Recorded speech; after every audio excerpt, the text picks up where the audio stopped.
గగన్ ఆఫీస్లో ఉంటే ఇందు పరిగెత్తుకుంటూ వచ్చి గగన్ క్యాబిన్లోకి వచ్చి అన్నయ్య అన్నయ్య అంటూ గగన్ కాళ్ళు పట్టుకొని నన్ను క్షమించన్నయ్య అని ఏడుస్తూ ఉంటుంది. అప్పుడే భూమి గగన్ క్యాబిన్ దగ్గరికి వచ్చి ఇదంతా చూస్తూ ఉంటుంది. ఏంటమ్మా ఏంటమ్మా ఎందుకు ఏడుస్తున్నావు అని గగన్ అడుగుతూ ఉంటాడు.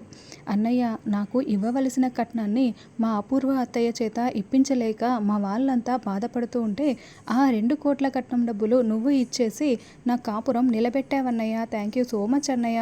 నీ రుణం తీర్చుకోలేనిదన్నయ్య. నన్ను కొట్టన్నయ్య కొట్టు అని నా కాపురాన్ని నువ్వు నిలబెట్టావన్నయ్య అని ఇందు చెప్తూ ఉంటుంది. అలా ఇందు గగన్ని హగ్ చేసుకొని తన ప్రేమనంతా చూపిస్తూ ఉంటే భూమి చాలా సంతోషపడుతూ ఆనంద బాష్పాలని కారుస్తూ ఉంటుంది. వెళ్ళమ్మా ఇందు వెళ్ళు, నీకు ఇక ఎటువంటి కష్టం రాదు. మీ అత్తయ్య మామయ్య చాలా బాగా చూసుకుంటారు. ఇప్పుడు ఎలాంటి కష్టం వచ్చినా నన్ను అడుగుతూ ఉండు అని గగన్ ధైర్యం చెప్తాడు. అలాగే అన్నయ్య, వెళ్ళొస్తాను అని ఇందు బయలుదేరి వెళ్తుంది. తర్వాత భూమి గగన్ దగ్గరికి పరిగెత్తుకుంటూ వచ్చి ఒక్కసారిగా గట్టిగా హగ్ చేసుకుంటుంది. ఇంత మంచి గుణం ఉన్న వ్యక్తి నన్ను ప్రేమించటం నేను చేసుకున్న అదృష్టం అని భూమి గగన్ని గట్టిగా హగ్ చేసుకొని మాట్లాడుతూ ఉంటుంది. అప్పుడు గగన్, భూమి వదులు, నీకే చెప్తున్నది, భూమి వదులుతావా లేదా అని భూమిని విదిలిస్తూ ఉంటాడు.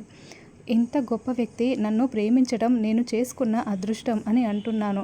నేను ఎంత గొప్పవాడినైతే ఏంటి, నాకు కావాల్సిన వాళ్ళ మనసులో నేను ఇంత స్థానాన్ని కూడా సంపాదించుకోలేకపోయాను అని గగన్ ఏడుస్తూ చెప్తూ ఉంటాడు.